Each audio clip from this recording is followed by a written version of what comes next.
Hi guys! For today's video ay kakain kami dito sa Kenny Rogers Roasters. Hi Kenny! Pansin ko lang parang favorite nila yung letter R. Kenny Rogers Roasters. Tsaka yung isa hindi ko makita. Yung video mo oy. Yun. Rotisserie. What? Hindi ko alam kung paano yan basahin. Ito yung restaurant na palagi na lang natin dinadaanan sa mall dahil akala natin sobrang mahal. Kasi nga doon lang tayo kumakain sa mga kilalang fast foods like Jollibee, McDo, Chowking, Greenwich, Mang Inasal at iba pa. Kaso nakakasad yung mga fast food ngayon dahil ang mamahal na nila. Kaya ito, nag-explore tayo. Hindi ko talaga in-expect na affordable lang yung mga foods nila. Kaya let's order!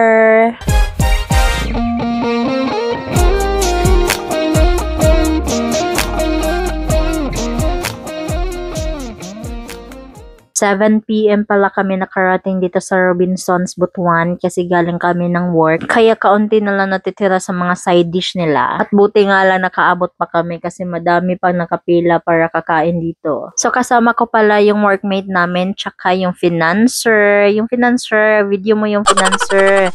Yan ang financer ko. And we decided to order steak kasi nga gusto namin mag-steak. Yun lang. Pero don't you worry guys, it's so affordable. Their steak is very affordable. So while waiting sa steak guys, sinerve na ni Kuya yung water, tapos yung Coke Zero na in-order ng workmate ko, tapos yung muffins nila. Their muffins are very hot, it's fresh from the oven, and sobrang sarap niya guys, as in legit. And 18 pesos lang yung isa, pero guys, apat yung sinerve sa amin, di ko alam kung bakit. Well done ni siya? Or katong medium rare? Oh, sa'yo yan. Ano medium? Oh. Well done, midua. Bang-bang. Hoy, hulot sa Jisons yung... Yan po ako kutsara. Bigwasan ko na. So we've ordered steak guys, as you can see in the video. I ordered medium rare for my husband and mine.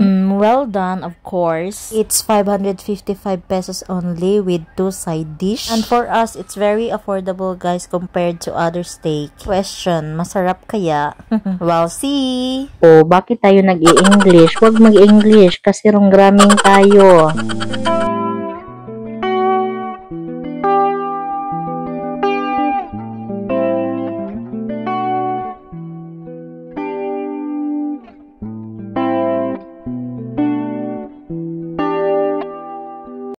Kain na tayo guys.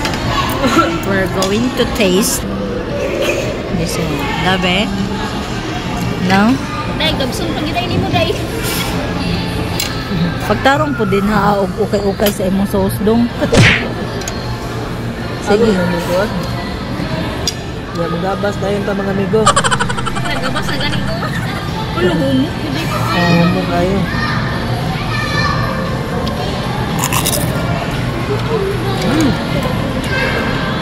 Ikaw. Ang well done niya. Ang well done ako, guys. Day, ginabasay pa ko, day. Day, ha. Ay, medyo nga ba? Ako naman hindi ko andaan. Akit mo, nainad mo. Sige. Day, di mo ay wag. Bisko.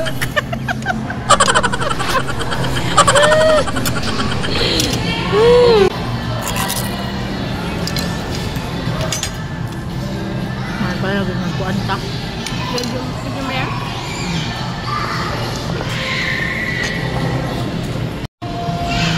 Ako na imo guys. Ready?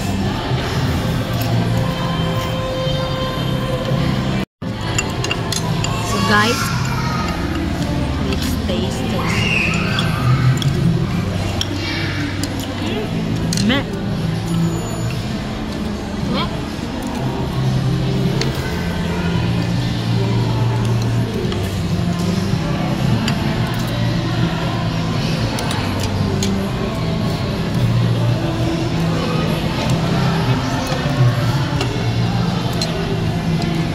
Magkakanya ako kami.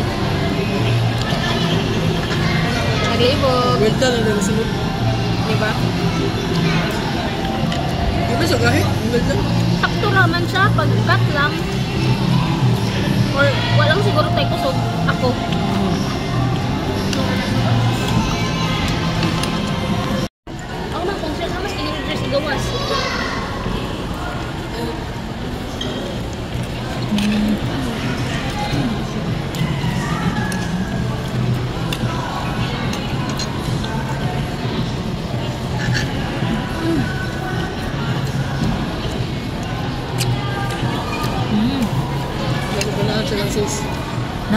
Tagan ko palagi, imong giligo.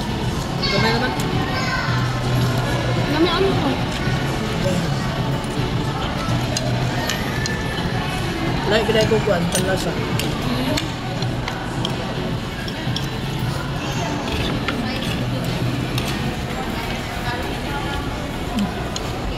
Dali, kaya ba ako na?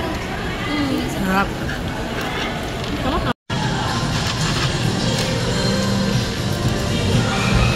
Power.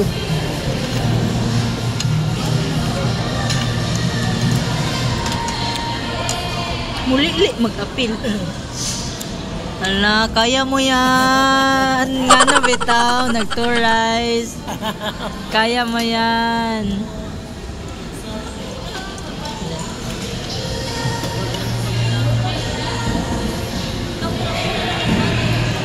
Isigap yung mata eh. Ha? Ako guys, yan lang ang makakaya ko. Oh. Ngon siya nga, upat daw, duha daw kabog yung rice. O, tanawa. Nami ma'am. Nagbinula lang man. Pero lami, giday. Unsa ka lami? Rate na lang. 10. 10? Ikaw, rate. Wow, mga Kaya nga namang 8. 8 lang. Dili ka lami ano? Lami man, pero puro di ko yun sa mga Paris. Tidy. Side dish? Dili ka pwede. Dito lang ka pwede sa quick-quickan, sa kuan. Dili ka pwede sa kuan. Dapat quick-quickan lang ka, fishbowlan, street food. Pang social no, ano? Pangansa? Social. Tanawa guys, nag-steak pero antel. Nag-steak siya. Antel. Books ba ba? So, napabili niya ang pagka-Pinoy sa kabila ng kanyang kainchikan. Nawang isa. Nakayagan eh. Uy. Lako mo yagan. Labo pong niso. Alangan ako naman ko din o inyo wala pa may iban o. Oh. Nakuha na ko. Oh, ako sige na kog tabok-tabok. Nakuha na ko. Tungan na. Ito yung kanya, tapos sinunod. Dito ta sa Gaisano na ba tuloy ka dito sa babaw. Ay, ito sa food court. Ah. Lami siya pero pilit na. Ha?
So, ayun lang guys, ang aming dinner. Parang mahina na silang kumilos guys. Hindi na siya makakilos guys. Talagang hindi na. May nakalimutan eh. Grabe yung ano niya, kabusugan. Sana maulit muli. Salamat sa paglibre. Thank you so much. I love you. May pa-take out pa. Bye. Say bye, oy. Bye. Huwag kang mahiya sa kanila. Bye, bye.